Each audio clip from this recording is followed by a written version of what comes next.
Teacher ನಮಸ್ತೆ. ನಾನು ಅಕ್ಷತನಮ್ಮ.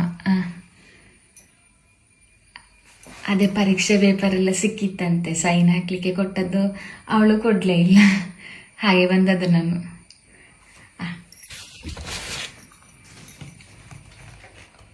ಗಣಿತದಲ್ಲಿ 3 ಮಾರ್ಕ.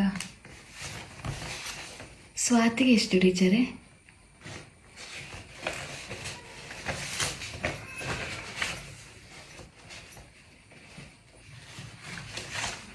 ಎಂತ ಸಹ ಬರಲಿಲ್ಲಲ್ಲ.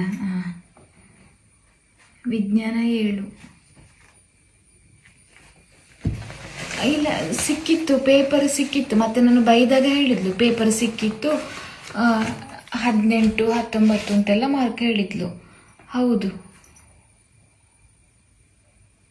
ಬಾಯಿ ಬಿಟ್ಟರೆ ಸುಮ್ಮನೆ ಹೇಳೋದು ಟೀಚರೇ. ಹೌದು, ಮನೆಯಲ್ಲಿಲ್ವಾ ಅವಳ ದೊಡ್ಡನ ಜೊತೆ ಕೂತ್ಕೊಂಡು ಧಾರಾವಾಹಿ ನೋಡೋದು. 6 ಗಂಟೆಗೆ ಶುರು ಆಗ್ತದೆ ಇವರದ್ದು, 9 ಗಂಟೆಗೆ ಮುಗಿಯುವುದು.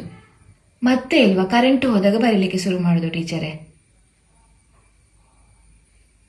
2 ಅಲ್ಲ 4 ಕೊಡಿ ನೀವು. ನಾನು ಎಂತ ನಿಮಗೆ ಹೇಳುದಿಲ್ಲ, ನೀವು 4 ಸರಿ ಹಾಕಿ. ಮೊನ್ನೆ ಇದು ಅವಳ ದೊಡ್ಡ ಇದು ತರವಾಡಲ್ಲಿ ಕುಲೆಕ್ಲಿಗೆ ಬಳಸ್ಲಿಕ್ಕೆ ಉಂಟು ಅಂತ ಹೊರಟದ್ದು ಆಯ್ತಾ. ಇವಳು ಸಹ ನಾನು ಹೋಗ್ತೇನೆ ಅಂತ, ನಿಂಗೆ ಶಾಲೆ ಇಲ್ವಂತ ಕೇಳಿದ್ದಕ್ಕೆ ಇದು ಹೆಡ್ ಮಾಸ್ಟರಿಗೆ ಡೆಂಗ್ಯೂ, ಹಾಗೆ ಪಾಠ ಯಾರು ಮಾಡುದಿಲ್ಲ ಅಂತ ಹೇಳಿದ್ಲು. ನಾನು ಸಹ ಹೌದು ಅಂತ ಹೇಳಿ ದೊಡ್ಡನೊಟ್ಟಿಗೆ ಕಳಿಸಿಕೊಟ್ಟದ್ದು. ಮತ್ತೆ ಇವಳು ಸ್ವಾತಿ ಬಂದು ನೋಟ್ಸ್ ಕೊಟ್ಟಾಗಲೇ ನನಗೆ ಗೊತ್ತಾದ್ದು ಕ್ಲಾಸ್ ಇತ್ತು ಅಂತ. ಹೌದು ಟೀಚರೇ, ನನಗೆ ಇವಳದ್ದೇ ಮಂಡೆ ಬೆಚ್ಚಾಗಿದೆ ಆಯ್ತಾ. ನೀವೆಂತಾದ್ರೂ ಮಾಡಿ ಇವಳನ್ನು ಪಾಸ್ ಮಾಡಿಸಿ ಸಾಕು, ಮತ್ತೆ ಯಾರಿಗಾದ್ರೂ ಮದುವೆ ಮಾಡಿ ಕೊಟ್ರೆ ಆಯ್ತು. ಮತ್ತೆ ಎಂತ ಟೀಚರೇ ಹೇಳುದು ನೀವು? ಅವಳ ಅಪ್ಪನದ್ದು ಮತ್ತು ದೊಡ್ಡನದ್ದು ಕೊಂಡಾಟ ಇವಳಿಗೆ. ಎಂತ ಕಷ್ಟ ಉಂಟು ಹೇಳಿ ಮನೆಯಲ್ಲಿ? ಕಷ್ಟ ಎಂತ ಇಲ್ಲ, ನಮ್ಮ ಹಾಗೆ ಇವಳಿಗೆ ಕಷ್ಟ ಇದ್ರೆ ಗೊತ್ತಾದಿತ್ತು.